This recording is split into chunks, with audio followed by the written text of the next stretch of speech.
Class में हमने किया था विद्युत परिपथ। विद्युत परिपथ क्या था? तो विद्युत परिपथ था विद्युत या विद्युत धारा के चलने का रास्ता। विद्युत परिपथ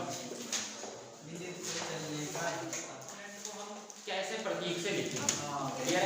जैसे कि अगर आपको विद्युत परिपथ, अब एक छोटी सी चीज हमने ये तो पढ़ लिया कि विद्युत परिपथ बनाने के लिए क्या क्या चीजें चाहिए, लेकिन एक और चीज भी कि अगर विद्युत धारा चलेगी तो कैसे चलेगी। जैसे हमने एक तार ऐसे लगा दिया, तार का प्रतीक हमने ऐसे पढ़ा था, ठीक है।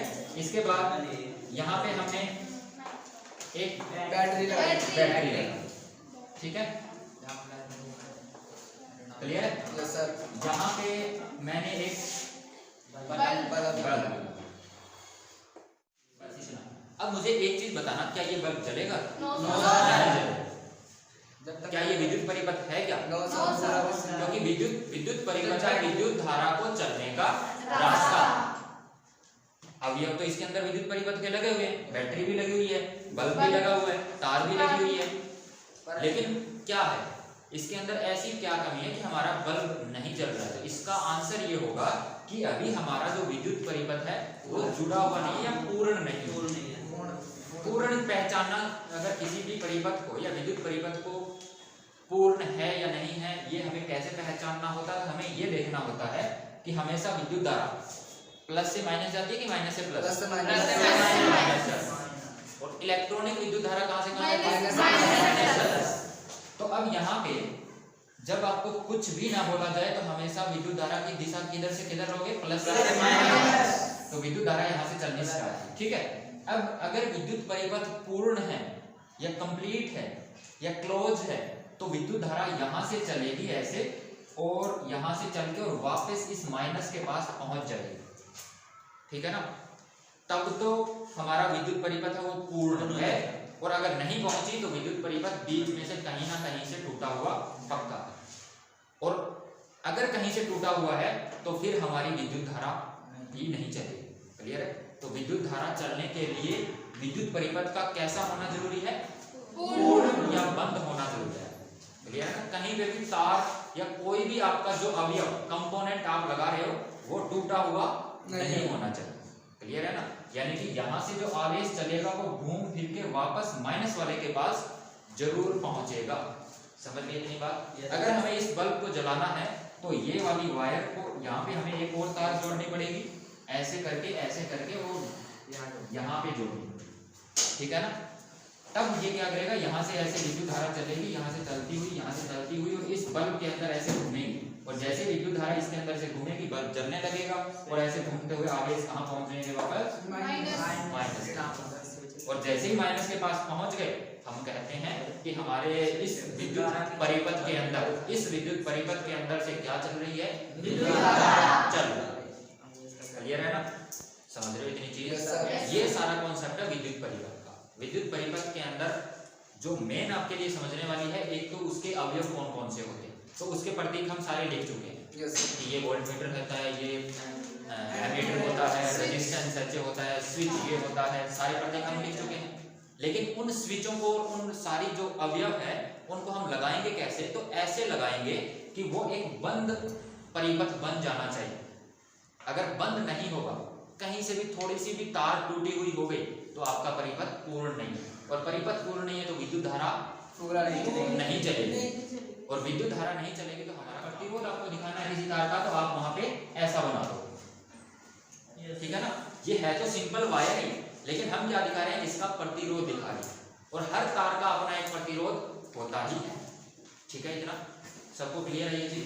अब इस तार का प्रतिरोध है वो एक फिक्स होता है, इसको हम कम या ज्यादा अपनी मर्जी से नहीं कर सकते। हाँ, इतना कर सकते हैं कि अगर तार की लंबाई ज्यादा कर दी तो प्रतिरोध बढ़ जाएगा, अगर मोटाई ज्यादा कर दी तो प्रतिरोध कम हो जाएगा, लेकिन वो भी एक लिमिट जितना हो सकता है। यूं नहीं कि हम जितना मर्जी चाहे उतना कर सकते हैं। हम अब क्या करते हैं, हम तार के साथ कोई छेड़खानी नहीं करेंगे, लेकिन फिर भी हम प्रतिरोध कम या ज्यादा कर सकते हैं। कैसे? तो इसका आंसर है कि इसके साथ हम प्रतिरोध आगे पीछे ऊपर नीचे एक और प्रतिरोध जोड़ दें तो प्रतिरोध कम ज्यादा हो जाएगा, है ना। बस यही आज हमें पढ़ना। प्रतिरोधक क्या होता है? तो प्रतिरोधक वह तार जिसका प्रतिरोध एक निश्चित वैल्यू या निश्चित मान होता है जिसके प्रतिरोध का, वही क्या कहलाता है, प्रतिरोधक कहलाता है। क्लियर है ना, उसका प्रतिरोध जल्दी से बदलता नहीं। समझ रहे हो इतना सब? yes. तो आज हमें क्या सीखना है, आज हमें कोई प्रतिरोध दे दिया, जैसे कि आपके पास एक 5 ओम का प्रतिरोध नहीं है, ये किसका मात्रक है, ओम, प्रतिरोध का मात्रक है, नाम इसका ओम है और मात्रक किसका है, ये प्रतिरोध का, इसका मतलब ये भी प्रतिरोध है। अब आपको चाहिए तो 5 ओम, क्लियर है, लेकिन आपके पास जो पड़े हुए वो एक ओम के पड़े हुए बहुत सारे, ठीक है, तो 1 ओम वाला और 5 ओम वाला, लेकिन आपके पास 5 ओम नहीं है, 1 ओम वाले बहुत पड़े हैं। तो ऐसा क्या तरीका है कि हम इनको जोड़ के और 5 ओम बना लें, अभी हम उस तरीके को नहीं जानते, आज हमें वही तरीका सीखना है। क्लियर है, इसका उल्टा कि आपके पास 5-5 ओम के बहुत सारे प्रतिरोध पड़े हुए हैं, ठीक है, और उनसे आपको कोई 1 ओम का प्रतिरोध बनाना है सर जी, तो कैसे बनाए?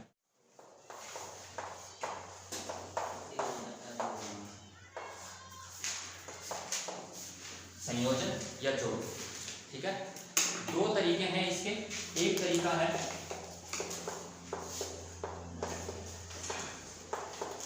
श्रेणीकरण और एक तरीका है पार्श्व।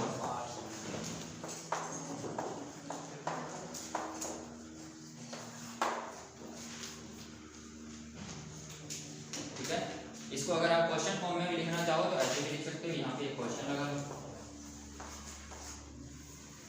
प्रतिरोधकों का संयोजन, तो कितने प्रकार से, 2 प्रकार से, श्रेणीक्रम और पार्श्वक्रम। ठीक है, अब हमें यह समझना है कि ये श्रेणीक्रम और पार्श्वक्रम क्या होता है। क्लियर है, अब श्रेणीक्रम क्या होता है, तो सबसे पहले प्रतिरोधक का सिंबल, हमें जहां पे भी प्रतिरोध बनाना है तो हम कैसे बनाएंगे, ऐसा, ये हमने बना दिया, ये हमारा एक प्रतिरोध है। ठीक है, इससे अलग कोई और बनाना है तो हम फिर से एक ऐसा सिंबल बना देंगे, ये एक अलग प्रतिरोधक है। ठीक है, इतना सबको? yes, जब भी हमें प्रतिरोधक बनाना हो हम कैसा बना देंगे, ऐसे वाला। ये हम प्रतीक पहले पढ़ चुके हैं, इसमें तो किसी को कोई डाउट नहीं है ना। अब हमें पढ़ना है श्रेणीक्रम और पार्श्वक्रम। जब हमें किसी भी चीज को, किसी भी 2-3 चीजें आपके पास है और उनको अगर आपको श्रेणीक्रम में जोड़ना है तो कैसे जोड़ोगे, हमेशा ध्यान रखना। जैसे कि ये एक चौक और डस्टर है मेरे पास, मैं कहता हूँ इन दोनों को श्रेणीक्रम में जोड़ो, तो पहले आप एक को पकड़ो, उसका एक बिंदु है, उसके ऊपर दूसरे को लाके और ऐसे रख दो, ये कैसे जुड़ गए, श्रेणीक्रम। अब तीसरा एक और जोड़ना है श्रेणीक्रम में, तो उसको कहाँ जोड़ोगे, यहाँ पे, यहाँ पे, यहाँ पे, कहाँ पे, या तो यहाँ पे जोड़ेंगे या यहाँ, यानी कि एक ही श्रेणी के अंदर वो जुड़े हुए होने चाहिए। ऐसे अगर कोई भी पदार्थ जुड़े हुए हैं तो हम कहते हैं कि वो कैसे जुड़े हुए हैं, श्रेणीक्रम। क्लियर है सबको? Yes sir. एक और चीज श्रेणीक्रम को समझने का क्या है, वो ये कि अगर कोई चीज, जैसे कि मान लेते हैं 1 मिनट के लिए विद्युत धारा ही, अगर वो यहाँ से जा रही है तो पहले वो पूरे इसके अंदर से होके जाएगी, उसके पास और कोई रास्ता नहीं है, उसके बाद वो इसके अंदर से होके जाएगी, यहाँ पे भी उसके पास कोई दूसरा रास्ता नहीं है, यहाँ पे आगे कहीं और लगाओ तो उसके अंदर से होके जाएगी, यानी कि इसके पास सिर्फ एक ही चॉइस होती है चलने के लिए, कोई और रास्ता नहीं होता। हाँ, ये सीधा मार्ग है, कोई बीच में डाइवर्जन नहीं है, कोई बीच में ऐसा पॉइंट नहीं है जहां से वो अपना रास्ता बदल सके। ये सीरीज कॉम्बिनेशन या फिर श्रेणीक्रम को पहचानने का सबसे अच्छा तरीका है। क्लियर है? तो सबसे पहले जब श्रेणीक्रम के अंदर हम प्रतिरोध जोड़ेंगे तो एक बिंदु, पहले प्रतिरोधक का एक बिंदु दूसरे प्रतिरोधक के बिंदु से जुड़ेगा, दूसरे प्रतिरोधक का एक बिंदु तीसरे प्रतिरोधक से जुड़ेगा, ऐसे जुड़ते जाएंगे। क्लियर है ना? दूसरा प्रतिरोधक है, इसके पहले भाग से मैंने जोड़ दिया। क्लियर है? इस प्रतिरोध का एक भाग यहाँ पे तीसरे प्रतिरोध के साथ जोड़ दिया। तीसरे वाला पहले कहाँ, यहाँ पे नहीं जोड़ सकते, एक ही रास्ते में चलना है ना, रास्ता हमें दूसरा, अगर हमने यहाँ पे जोड़ दिया तो यहाँ पे विद्युत धारा के पास 2 रास्ते हो गए। अच्छा, मतलब तू ये कह रहे इसको पूरे को उठा के और मैं यहाँ रख दूँ, हाँ वो कोई दिक्कत नहीं है। ठीक है, वो कोई दिक्कत नहीं है, लेकिन क्या होना चाहिए, श्रेणीक्रम के अंदर सबसे इम्पोर्टेंट चीज क्या है कि पहले वाले प्रतिरोध के आगे दूसरे वाला, दूसरे वाले के आगे तीसरे वाला, तीसरे वाले के आगे चौथे हम उन्हें क्या कहेंगे? श्रेणीकरण। क्लियर है ना? इसमें आपको लिखना क्या है, तो ये अपना एक प्रतिरोध मान लेते हैं इसको R1, ये कौन सा है? R2, और ये कौन सा है? R3। क्लियर है? सबको क्लियर है ना? R1, R2, R3 लिख दूं, इससे कोई दिक्कत तो नहीं है ना? No sir. ये तीन प्रतिरोध है जो मैंने अलग अलग दिखाने की कोशिश की है। अब एक बार के लिए आ जाओ पार्श्वकरण में कैसे। पार्श्वकरण में यही देखो, मान लेते हैं ये एक चौक है और ये एक चौक। अगर मैं कह दूं इन दोनों को श्रेणी क्रम में जोड़ना है तो कैसे जोड़ोगे? सीधा जुड़ गए श्रेणी क्रम में। क्लियर है? अगर मैं कहूं इनको पार्श्व क्रम में जोड़ना है तो क्या करना है?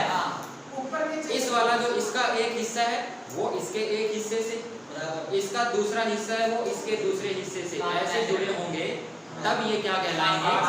पार्श्वकरण में। अगर एक तीसरा प्रतिरोध और ले आऊं मैं, जैसे कि ये है, इसको अगर पार्श्वकरण में जोड़ना है तो यहाँ रखोगे, क्योंकि इसका एक हिस्सा इसके साथ और दूसरा हिस्सा इसके साथ, तब तो ये होगा पार्श्वकरण। और मैं कह दूं इन दोनों के इसको श्रेणी क्रम में रखना है तो कहाँ लगाओगे? यहाँ पे। क्लियर है ना? दोनों के श्रेणी क्रम। समझ में आया? पार्श्वकरण में दिख रहा है कि नहीं दिख रहा?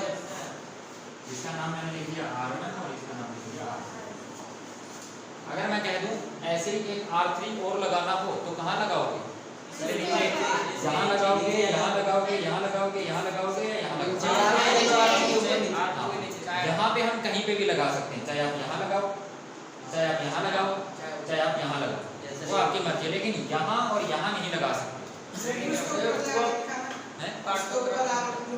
यहाँ पे अगर यहाँ पे आपको लगाना है तो यही बिंदु होगा, सबका एक वाला एक बिंदु एक तरफ और दूसरे वाला बिंदु दूसरे तरफ। एक प्रतिरोध मैंने यहाँ बनाया, ठीक है? अब चाहे आप इसको यहाँ जोड़ो चाहे यहाँ जोड़ो, एक ही बात है, उसमें कोई दिक्कत नहीं। क्लियर है ना? उसमें कंफ्यूज होने की बिल्कुल भी जरूरत नहीं है। ये हमारा था R1, ये कौन सा हो जाएगा? R3 हो जाएगा। अगर R4 जोड़ना हो, जहां मर्जी चाहे जोड़ो, चाहे यहाँ जोड़ो, चाहे यहाँ जोड़ो, चाहे यहाँ जोड़ो, लेकिन उनके सभी बिंदु एक तरफ और दूसरे वाले बिंदु दूसरी तरफ जुड़े हुए होने चाहिए। समझ रहे हो कि नहीं? ना सारे? Yes sir. अब हमें पहचानना है कि इसके अंदर प्रतिरोध कितना होगा और इसके अंदर प्रतिरोध, कुल प्रतिरोध कितना होगा। इतना तो आप सबको पता है कि इस पूरे का प्रतिरोध, अगर मैं कहूँ यहाँ से लेके यहाँ तक, इस पूरे का प्रतिरोध ना तो R1 होगा, ना R2 होगा, ना R3 होगा। तीनों का कुछ ना कुछ जोड़ घटा गुणा भाग कुछ ना कुछ अलग होगा। क्लियर है ना? ऐसा ही इसके अंदर होगा, ठीक है? और अगर इनका प्रतिरोध अलग नहीं, अलग अलग होगा तो सीधी सी बात है, विभवांतर भी बदलेगा, विद्युत धारा भी बदलेगी। क्लियर है ना? समझ रहे ये चीज? अब हमें वही देखना है कि कौन बदलता है, कौन नहीं बदलता है और कौन क्यों बदलता है। ये दूसरे पॉइंट के अंदर मैं लिख रहा हूँ। दूसरे पॉइंट के अंदर सबसे पहले तो श्रेणी क्रम होता कैसे, एक बार समझ लो, बाद में लिखना, ठीक है? श्रेणी क्रम ऐसे ही होता है। आप चाहे कितने भी प्रतिरोध जुड़ेंगे तो ऐसे ही जुड़ते जाएंगे, चाहे 3 जोड़ो, 4 जोड़ो, 10 जोड़ो, ऐसे ही जुड़ेंगे प्रतिरोध सारे श्रेणी क्रम में। क्लियर? अब इस श्रेणी क्रम में प्रतिरोध है, इसके अंदर से अगर मुझे विद्युत धारा गुजारनी है तो विद्युत धारा को कौन चलाता है? विभवांतर चलाता है। और विभवांतर किसके द्वारा बनाया जाता है? बैटरी के द्वारा बनाया जाता है। तो हमें यहाँ पे कोई ना कोई बैटरी लगानी पड़ेगी। देखो कहीं टूट नहीं है, मतलब अपना विद्युत परिपथ सही है, और सही है तो यहाँ से विद्युत धारा ऐसे ही चलेगी ना? क्या चलेगी? उसका नाम दे दूं मैं I। यहाँ पे इनका नाम दे देता हूँ R1 R2, किसी को कोई दिक्कत नहीं आता है ना? अब ये देखो, ये वाली विद्युत धारा जा रही है, मतलब यहाँ से कौन जा रहे हैं? आवेश ही जा रहे हैं। अब आवेश चलते चलते यहाँ पहुंचे, इनके यहाँ पर जो आवेश चल रहे हैं, इधर से तो ये बैटरी धक्का लगा रही है, लेकिन यहाँ पे इनके पास इस रास्ते के अलावा कोई और रास्ता है क्या? नहीं है ना? तो इधर से जाना पड़ेगा, कोई और रास्ता नहीं है, तो इसके अंदर से जाएंगे, सारे के सारे आवेश जाएंगे, बीच में कोई रुकेगा भी नहीं। क्लियर है? तो यानी कि जितनी विद्युत धारा यहाँ पे थी उतनी ही विद्युत धारा यहाँ पे भी, यानी कि I। क्लियर है?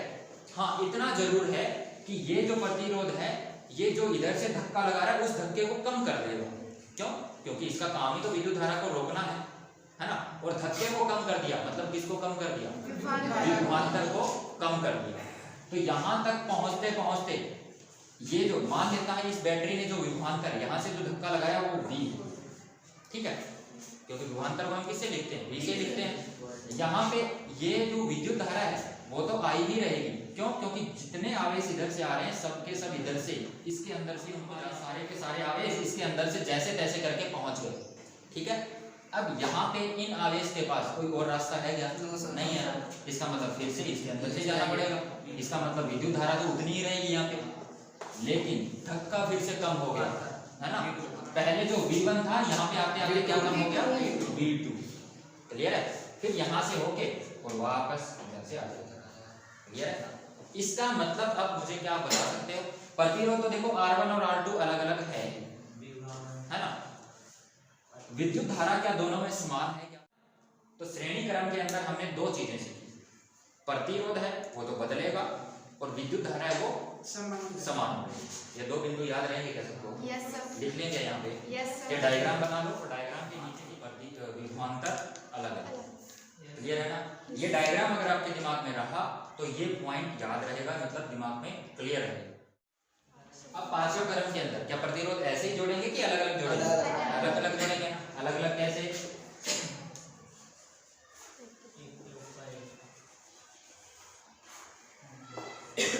क्या मैंने ठीक जोड़े हैं,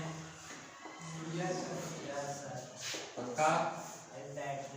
अब हमें इसके अंदर से विद्युत धारा गुजारनी है तो बैटरी लगानी पड़ेगी, ये लगा दी मैंने बैटरी, कितना आसान है ना, पैसे लगते हैं इसके लगाने के,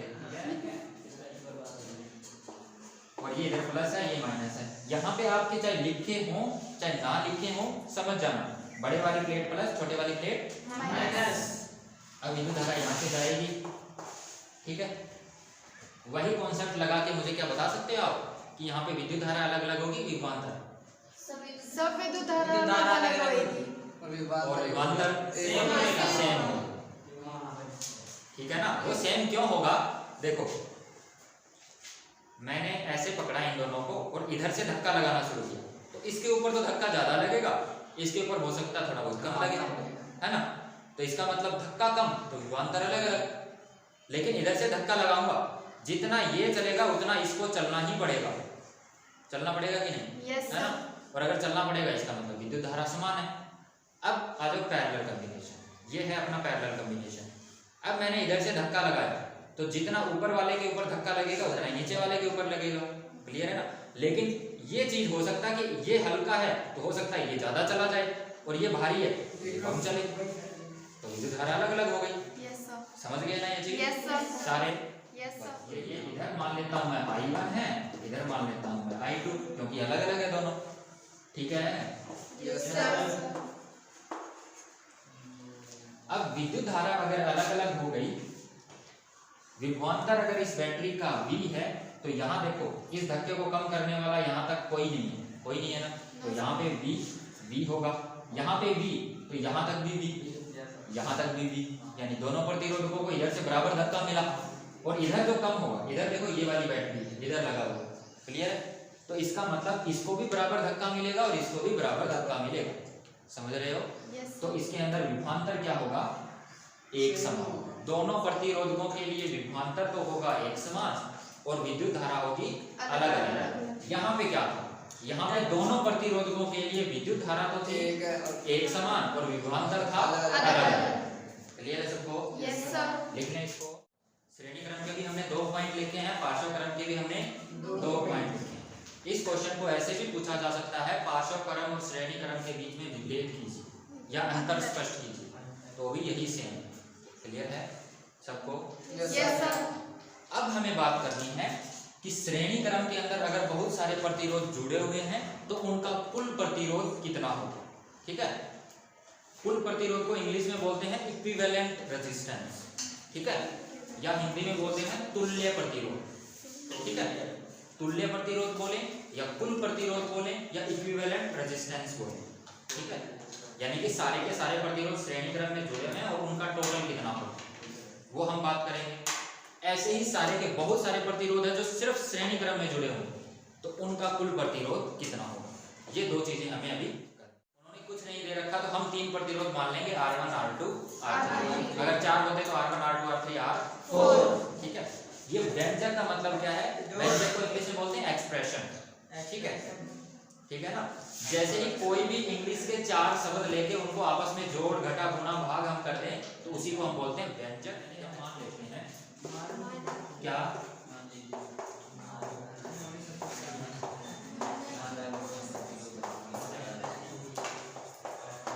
अब ये मत बोल देना कि सर हमने मान ही लिए तो निकाल कर रहे हैं। प्रतिरोध R1 R2 R3 है। अब ये किस में जोड़ने हैं आपको? श्रेणी क्रम में। तो श्रेणी क्रम में जोड़ दो। अब हमें इसका तुल्य प्रतिरोध निकालना है तो सीधा तो हम निकाल नहीं सकते। हमें इसके अंदर से विद्युत धारा भी गुजार के चेक करनी पड़ेगी, विभवांतर भी चेक करना पड़ेगा, वहां से ही कुछ हल निकलेगा। ठीक है,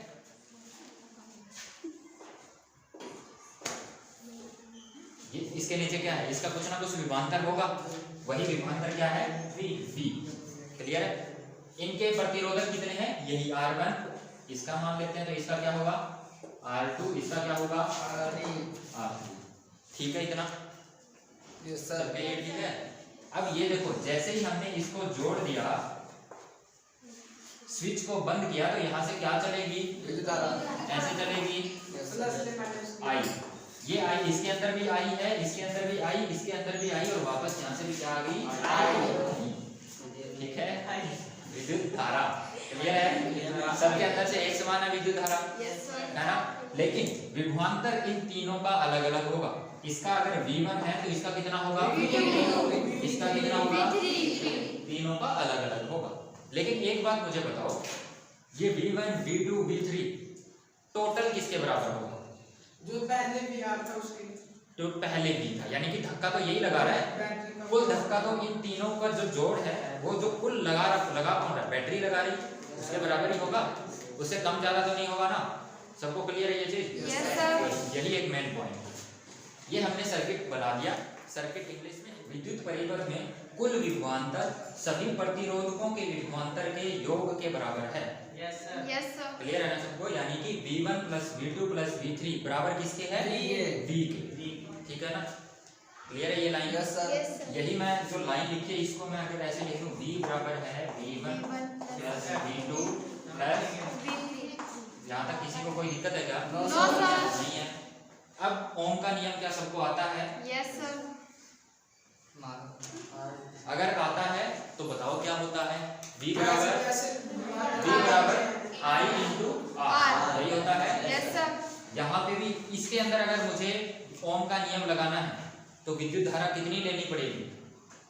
देखो यहाँ पे ये V कहाँ है? यहाँ है ना। Yes sir. यहाँ पे विद्युत धारा कितनी है? I है। इसका प्रतिरोध कितना होगा? तो जितना ये सारा प्रतिरोध होगा वही प्रतिरोध यहाँ पे होगा, क्योंकि ये जो धक्का लगा रही है पूरों के ऊपर लगा रही है ना, तो इसका मतलब पूरा जो प्रतिरोध होगा वो सारा होगा। ठीक है, और वही तो हमें चाहिए था। क्लियर है ना? तो उसको हम क्या मान लेते? कुछ भी R इक्विवेलेंट मान लो, R इक्व मान लो, या R तुल्य मान लो, या RT मान लो, कुछ भी निकालो। ठीक है, या फिर श्रेणी क्रम है तो RS मान लो। ठीक है, क्लियर है ना सबको? वो RS क्या है? इसका, इसका और इसका तीनों का तुल्य प्रतिरोध जिसके ऊपर ये बैटरी धक्का लगा रही है। क्लियर है सबको? तो यहाँ पे ओम के नियम के अनुसार V गुणा में R कौन सा लोगे? इन सब का जोड़, और सबका जोड़ क्या होगा? RS। क्लियर है ना? वो हमने माना है। ठीक है, क्लियर है सबको? यहाँ पे हम ओम का नियम लगाएंगे ऐसे ही। अब यहाँ पे तीनों पे लगा दो। इस V1 के ऊपर ओम का नियम लगाओ। ये V1 कहाँ है? देखो जरा, यहाँ पे है I × में R, क्योंकि I तो इसके अंदर यही है। Yes sir. अब इस V2 के लिए I तो इसके अंदर यही I है, इंटू में क्या आ जाएगा? R2। और यहाँ पे V3, तो I गुणा में R3। क्या ये चीज सबको ठीक है? अब इन तीनों के लिए भी हमें ओम का नियम लगा देना।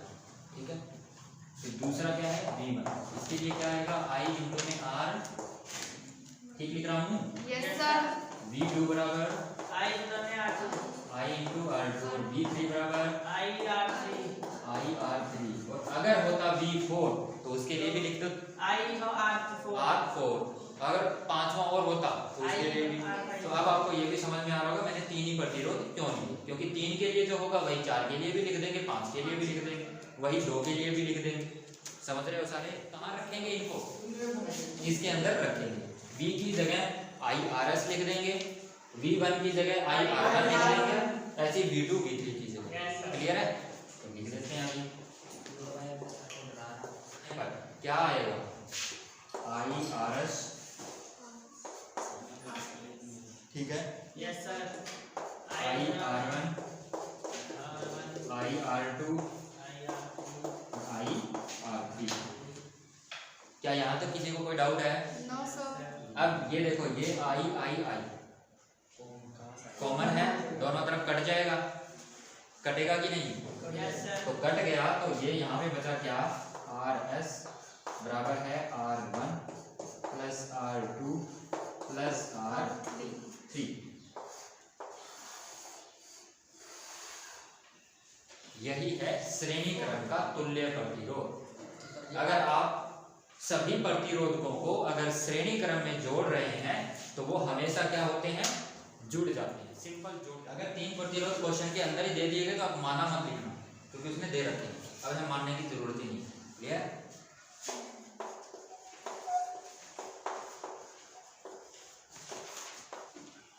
तीन प्रतिरोधक R1 R2 R3 पार्श्व क्रम में जुड़े हुए। अब पार्श्व क्रम के लिए डायग्राम बना सकते हो? Yes sir. फटाफट से बनाओ। ये मैंने 3 जोड़े हैं पार्श्व क्रम में, क्या ठीक है? पक्का? देखो जरा, ठीक है क्या? Yes sir. ठीक है, तो इसके ऊपर मैं R1 R2 R3 लिख दूं। Yes sir. अब इसके अंदर से हमें विद्युत धारा गुजारनी है, तो विद्युत धारा के लिए हमें बैटरी लगानी पड़ेगी।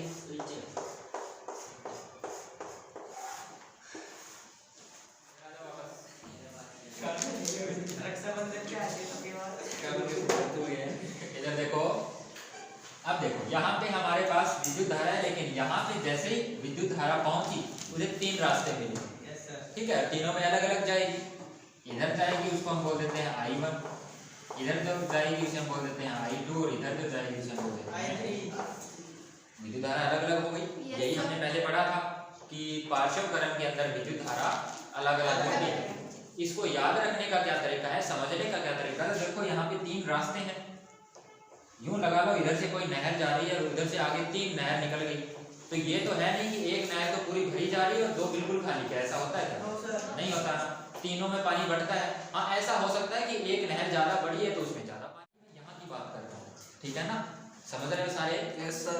इसलिए ये विभवांतर है वो अलग अलग, सॉरी समान है, और विद्युत धारा अलग अलग है। क्लियर है सबको? गर्दन हिला जो हमने श्रेणी क्रम किया था वहां पे विभवांतर अलग अलग था और तीनों का जोड़ तो कुल के बराबर था। अब यहाँ पे देखो, कुल विद्युत धारा कितनी है? I। 3 भागों में बढ़ रही है, तो तीनों का जोड़ किसके बराबर हो जाएगा? I के बराबर हो जाएगा। तो वहां पे विभवांतर जुड़ रहा था, यहाँ पे कौन जुड़ रहा है? I जुड़ रही है, यानी कि योग के बराबर है। ठीक है, इसी लाइन को अगर मुझे छोटा करके मैथ के अंदर लिखना, गणित के अंदर लिखना, तो क्या ये सही है क्या? I1 बराबर I1 प्लस तो कोई फर्क ही नहीं पड़ता। ठीक है ना? वहां पे विभवांतर अलग अलग था इसलिए हमने उनको जोड़ा, यहाँ पे विद्युत धारा अलग अलग है इसलिए हम इनको जोड़ रहे हैं। समझ में आ रहा है ना? हाँ, तो यहाँ पे I बराबर है I1 plus I2 plus I3। अब यहाँ पे भी हमें ओम का नियम लगाना है। ओम का नियम है V बराबर है IR, यही होता है। अगर हमें I निकालना है तो R डिवाइड में चला जाएगा। ठीक है ना? यानी कि I क्या हो जाएगा? V by R। ठीक है, अब अगर ये विभवांतर देखो, इस बैटरी का विभवांतर V है, ये तो ठीक है, V चाहिए हमें, एक R चाहिए। अब इस बैटरी के लिए R कितना है? तो ये सारे के सारा ही R है, ये भी और ये भी। ठीक है ना? तो इसके अंदर हम इन तीनों का तुल्य प्रतिरोध, जैसे वहां पे हमने RS लिया था। S क्यों लिया था? क्योंकि पहले श्रेणी क्रम को हिंदी में हम बोलते हैं सीरीज, है ना? यहाँ पे पार्श्व क्रम को इंग्लिश में बोलते हैं पैरेलल, इसलिए हम इन तीनों का प्रतिरोध है उसको ले लेते हैं RP। क्लियर है सबको? तो अगर ये वाली I निकालनी है तो इस वाली I के लिए V तो ये हो गया, R कितना होगा? RP। इन तीनों का तुल्य प्रतिरोध वो क्या है? RP। वही हमें निकालना है, वो हम मान लेते हैं। तो I कितना हो गया? V बाय RP, ऐसा ही कुछ होगा। Yes sir. अब इसके लिए देखो, इस वाले प्रतिरोध के लिए I कितना है, ये है ये रहा। Yes sir. अब ये I1 ही तो हमें चाहिए, लेकिन यहाँ पे V कितना, V तो V के बराबर ही है क्योंकि ये तीनों के अंदर सेम है, तो V की जगह तो V ही आ जाएगा, लेकिन R की जगह क्या आ जाएगा, R। तो I1 क्या होगा, I1 बराबर V/R1। ऐसे ही I2 बराबर V/R2। क्यों, क्योंकि यहाँ पे R2 है, I2 यहाँ, I3 के लिए ये वाला रेजिस्टेंस है, ठीक है, यानी V/R3। ओम का नियम यहाँ पे कैसे लगाया, समझ में आया क्या थोड़ा? Yes sir. जो अभी समझ में आया उसी को हम लिखते हैं।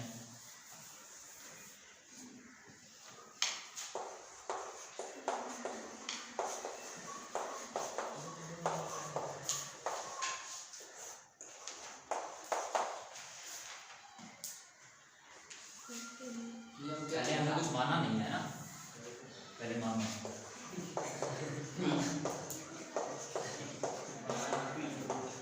मान लेते हैं।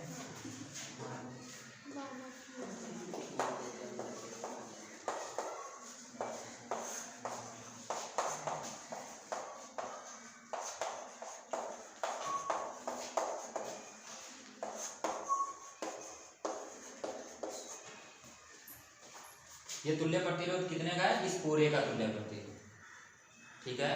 Yes sir. ये देखना एक बार, जो मैंने ये लिखा है इस I के लिए लिखा है, यस ये I कहाँ है, यहाँ पे, इस पूरे के लिए है ना।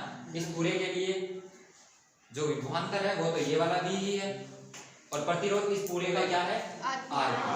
इसलिए ओम के नियम के अनुसार I बराबर V/R। क्लियर है कितना? Yes sir. अब I1 के लिए लिखो सेम चीज, तो यहाँ पे V तो क्योंकि विभवांतर सेम है तो V रहेगा, लेकिन प्रतिरोध बदल गया, कितना हो गया, R1। I2 कितना हो गया, हो गया सर। और I3 कितना हो गया, ठीक है।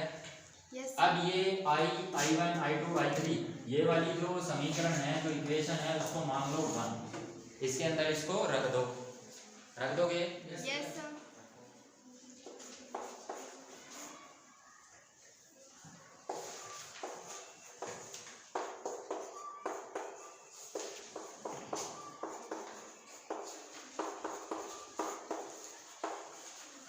देखना जरा, वैल्यू ठीक रखी है क्या मैंने? Yes sir. अब देखो इधर भी V है, बीच में बराबर का साइन, इधर भी V है, क्या ये V सब में से कट जाएगा? Yes sir. कॉमन आकर, यस सर। किसी को कोई दिक्कत नहीं है इसमें? सर तो नीचे क्या बचेगा जब कट जाएगा? RP 1/RP बराबर 1/,